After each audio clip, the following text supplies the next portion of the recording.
Today, we welcome another exciting episode of BWHR Voices. Today, we have with us Professor TV Rao, Chairman, TVRLS, and Founder President of NHRD. We welcome you on board, sir. It's a pleasure for us to be speaking with you and for you to giving us time, taking out your time, and to give out knowledgeable insights onto today's discussion. For people who don't know what exactly we'll be talking about today, so today's discussion is on ethical exit planning for laid-off employees.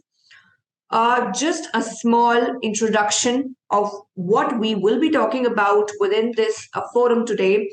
The many different reasons actually that can lead an organization to engage in downsizing or layoffs, including cost cutting, economic declines, mergers, and layoff is one of the very, stringent aspect that has been taken into consideration by companies today.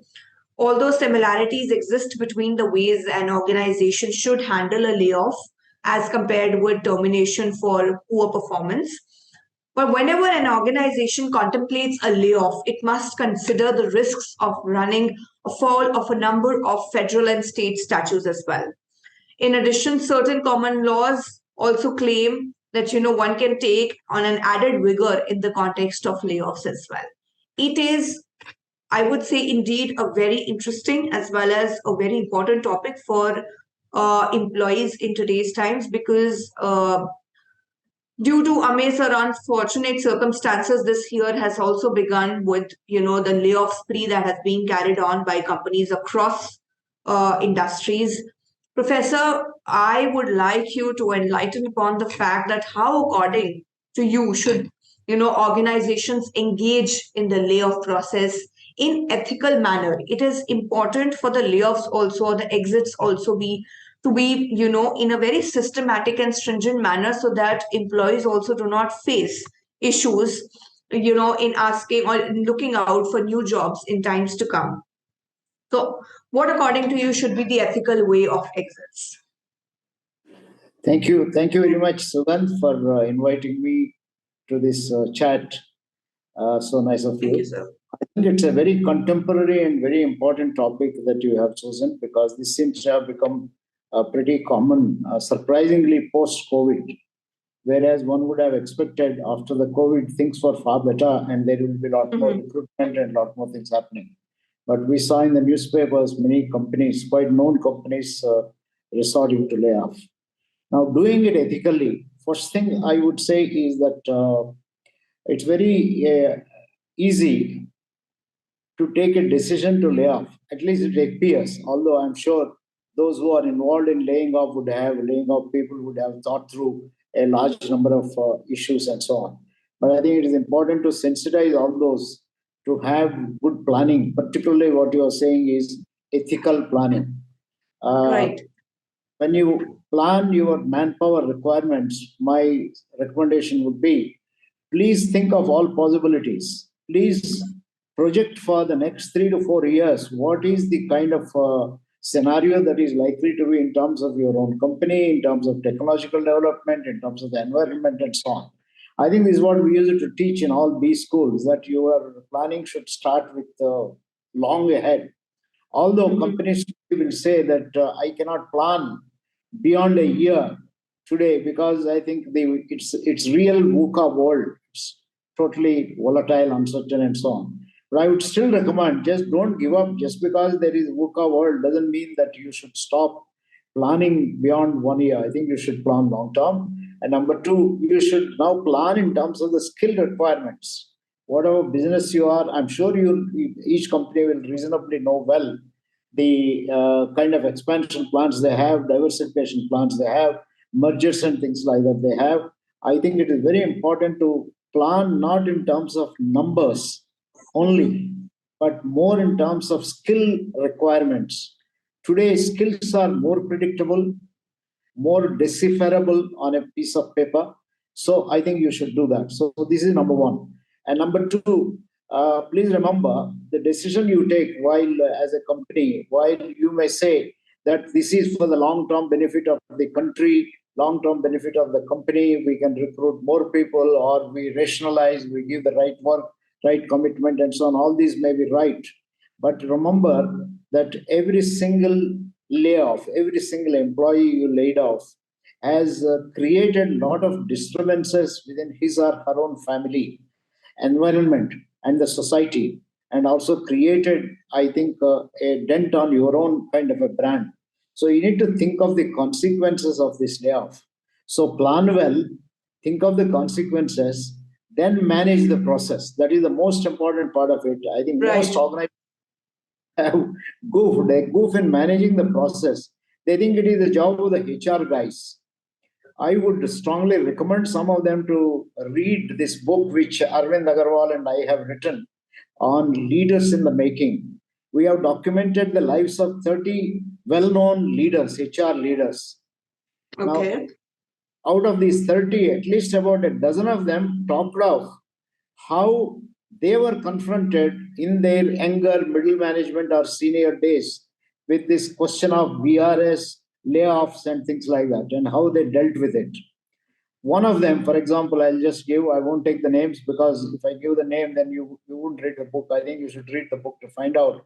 One of them said that when he was asked to lay off a set of people, he discovered that one of the persons he is required, he is planning to ask him to quit the company. He's just about to have his daughter's marriage, and then somebody else is sick in the house. So when he talked to him, the fact that he talked to him, he discovered many things. And all that he had to do was to delay this entire decision by a few weeks, few months, which will help that particular individual to go through whatever he is going. I think it is the approach. You will find several Mm-hmm. cases in this book. The approach is treat every individual as an entity, because one single dissatisfied individual with whom you have broken the psychological contract. You must remember, when an individual is recruited, you have a psychological contract. One is a written contract, there is second is the unwritten contract. If somebody joins a well-known company, there is an unwritten contract because this person has talked very proudly around about the company is joining, and maybe has taken some loans, maybe even got married without a dowry or anything of that kind. I think so many things have happened. I've taken loans for houses and things like that. So it has every individual builds his or her own ecosystem. And when Mm-hmm. you take for you, it is a number, but for that individual, there is a dent on the total ecosystem, and it will be Right. lifetime kind. I don't think it is impossible to deal with. I mean, there are companies which have had very ethical way before. I think even they think of laying off. They said, "All right, if I cut the Actually, top, sir, it's not just, a mental trauma of yeah, being laid off. It is more of psychological trauma as well that an employee goes through. Even absolutely, if there is something amidst that's happening within the organization, and they're at a stage when they're not able to pay their employees further, still yeah, at the end it is the employee that has to bear the repercussion. I mean, I correct, that, wouldn't say that, the employer is not losing out on talent. Of course, they are. The talent war will continue, yes, if things like this happen. But as an employee, we feel that, if there is a systematic exit, then it yeah, always keeps the door open for an employee to come back to the organization sometime in life if they want to. So that's actually giving rise to boomeranging of employees. Why not join the same organization sometime back in life or sometime ahead in life when you feel that you're more at a position wherein you can go back to the organization, and maybe that organization was the one which actually helped your skills build better and you could see a better future.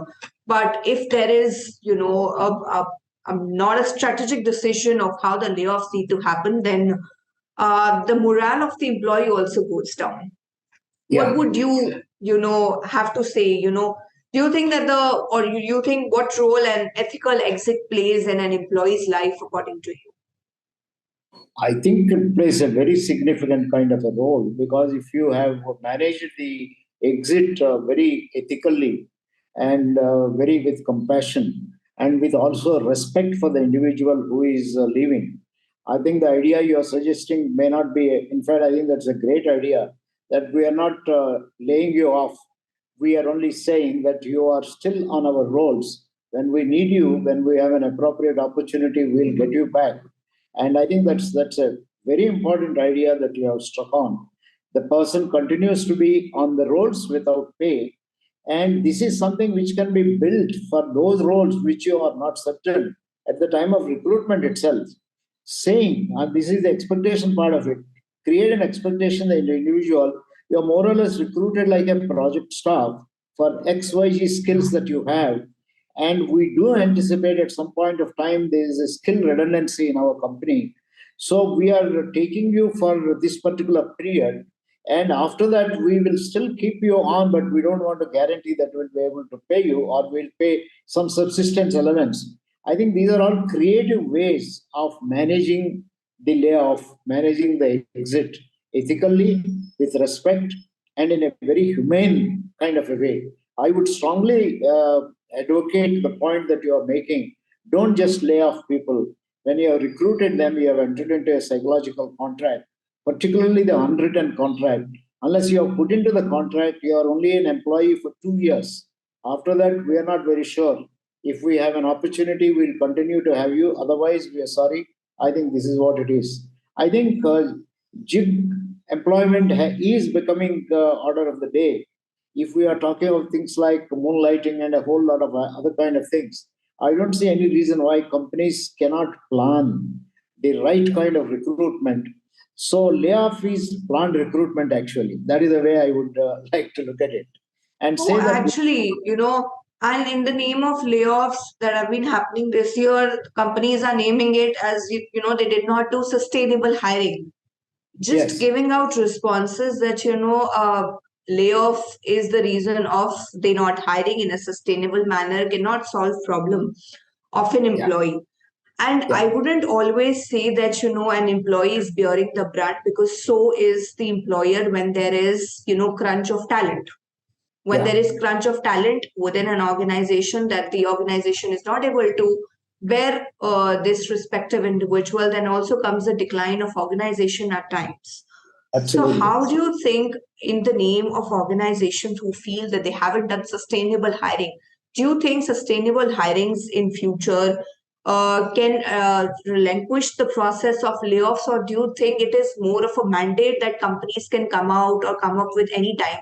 Because in the name of cost cutting, layoffs cannot be the only reason or the sole solution to, employers' problems. There are other solutions as well. But why only layoffs? Yeah, yeah, I agree with you. I think a sustainable recruitment may be a jargonistic and a strategic way we are looking at it. I am not very sure. I think what is important is the genuineness behind it. So instead of calling it sustainable recruitment or employment, why don't you say that we are only recruiting you for a project? We are recruiting you for this. Exactly. That's project basis hiring. That's more to do with freelancing. Absolutely. But many companies don't want to do that. You know why they don't want to do that? Because they say, if I take you as a project, I won't get 100% of you, which is a wrong assumption to make. I think you can always set your standards and criteria, things like that. That's where the Mhm. problem. I think it is possible to create a culture where I think it is a now it's a project based Mhm. management culture. So then what you are doing is responsibility of finding opportunities to use one's talent. You are leaving it to the individual. So individual from beginning knows, and you have 24 hours a day, out of which you are maximum working 8 hours for an organization. The remaining, I think the remaining 16 hours, even if you use for 10 hours for other kind of things, you still are left with 6 hours. You can acquire alternate skills, you can acquire looking at other kind of things, you can prepare yourself. And I don't rule out the possibilities of companies themselves starting entrepreneurship workshops and say that like, every day 8 hours you work, 2 hours will teach you a little bit of entrepreneurship, at least for the project staff and things like that. There are many creative ways in which the organizations can create to nations' wealth. Nations' wealth, I mean the talent wealth, talent hub. And who knows, I think when you develop people like this, you may not even have to go outside your company and you may not have to go to massive recruitment. You may have people within the organization itself. So I think there are many creative ways in which layoffs have to be held. Unfortunately, why this is not being done is either HR or the top management. I can't blame the top management because top management depends for all these on HR. But many of our HR chaps may not have been doing their job in terms of warning the top at the time of recruitment, suggesting to them alternatives. We had this interesting program at Isha Foundation by Sadhguru. Jaggi was there. We called it for 3 years. We ran it. It still goes on. Human is not a resource. Where Right. we focused on that don't treat human beings as numbers. And in one of the programs, we had come across a good number of CEOs and CHROs who said that every time that we pick up an employee, we make sure that we have enough to pay him for the next 3 years. So one of the employers said, for the next 3 years, even if my company has to close down, I have enough to sustain the employees. I mean, may not have to pay the full salary, but sustainability is possible. So HR as well as the CEOs should think creatively, generate alternatives, not see this merely as a problem of layoff at the time of layoff, but as a strategic talent management. It's a part of strategic talent management. So I would strongly recommend to companies that along with your recruitment, you should have strategic talent management to, I think the retention now is not how do I retain people so that they Right.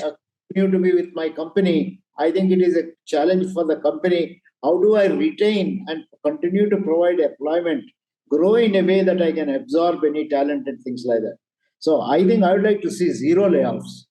Even if somebody is totally useless, I'd like to see a situation where the company says, I can provide enough opportunities for you to contribute to the society. And this is my CSR that we go and teach in a school. Why not? I mean, there is a dearth for teachers in schools. Instead of if I'm getting 1,000 people out of the company, I would like to have 1,000 teachers go and teach in our rural schools and bring a hell of a lot of total change. And maybe you pay only 50% of the salary or 20%, 30%. I think pandemic has shown us, I can tell you in my own house, those 2 years, three of us in a house managed with about 8 to 10,000 rupees a month. That's all you need in nowadays to be able to survive.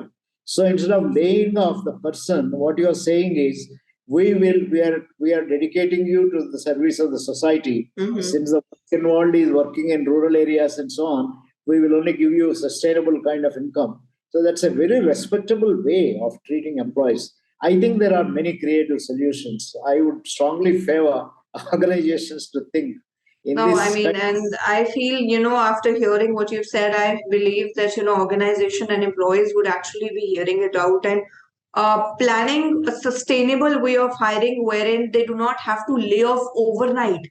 Even if Yes, there is a plan of, cutting out a respectable chunk of people from the organization basis the performance, of course, that is a different mandate altogether. That too should be done in a pretty systematic manner. Overnight on calls like better.com and many other companies have also done it, firing employees in thousands in number, and suddenly they're waking up with messages that, next month they won't be credited with their salaries. That's the first thing that comes in mind, because even if the companies are giving severance, but employees who've had or made investments for a very long time, let's say on EMI, or they've taken home loans or car loans, I mean, the severance amount cannot still be enough for them to keep their family sustained and running. yes. Professor, what's your last word of advice? What do you want employees as well as employers to take out of this conversation on how to actually even strategize the ethical layout for how the layoffs should be like? Number one, I would say plan in terms of your skill requirements. And number two, be transparent from the beginning. If it is necessary not to have long-term employment, if it is possible to have project-based kind of things, think about it. I think start conservatively and become magnetic later, but you can start conservatively. Number three, if even if for some reasons you have to come up with a layoff kind of a decision. Spend enough time in terms of making this entire process a positive process, contribution to the society, not a negative process. Number 4, remember that employees are much less resilient than organizations. If you as a company think that you can be resilient by laying off people, remember that this creates a hell of a lot of disturbance in the ecosystem of the person. Therefore, be compassionate, understand, treat every human being, every person. Just don't look at them at numbers. I only laid off 5 people or 5,000 people. It doesn't make a difference for me. If you lay off 5 or 5,000, every single individual is important. Look at people as people and not merely as numbers, and generate creative alternatives of providing alternative career, alternative employments, and keep your doors open for these people rather than simply say one fine morning you are not needed. Say that, look, I think this particular set of jobs are not required for us, and explain to them. In fact, I would think rather than HR manager, the CEO of the company should explain not only to those whom you are laying off, but also for those whom you are going to continue to have, because Sustain, exactly. Current employees also, it brings down the morale. It's almost like holding a sword at your neck and saying that, look, today that fellow had it, but tomorrow you could also have it. You may not say it. You may say that, no, we are not going to do it for you. It is only applicable for XYZ departments. But that's not the way people perceive, especially when they hear from newspapers. So I think manage your laying off process, if you have to do it, in a humane, compassionate, and a positive way, so that, in fact, the society feels proud. Look at this company. They never laid off any individual. They built people to find alternative jobs and so on.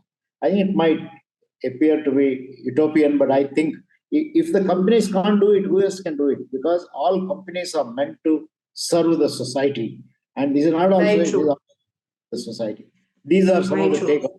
I don't know. I hope it makes sense. Thank you so much, Professor. It was amazing speaking with you, hearing your insights and the knowledgeable inputs that you've actually given to this segment. I hope people who are hearing this session would be, really keen on asking more questions from you as well. But as we're running out of time, I would request all others who have questions to please address to Professor Rao on LinkedIn by tagging him, and he'll be happy to answer all your queries. Thank you so much for joining us, sir. It was a pleasure speaking with you. Thank you very much, Siddhant, for this opportunity, and all the best in your thank you, sir. HR voices. I think it's a wonderful job that you're all doing. Thank you. Thank you so much, sir.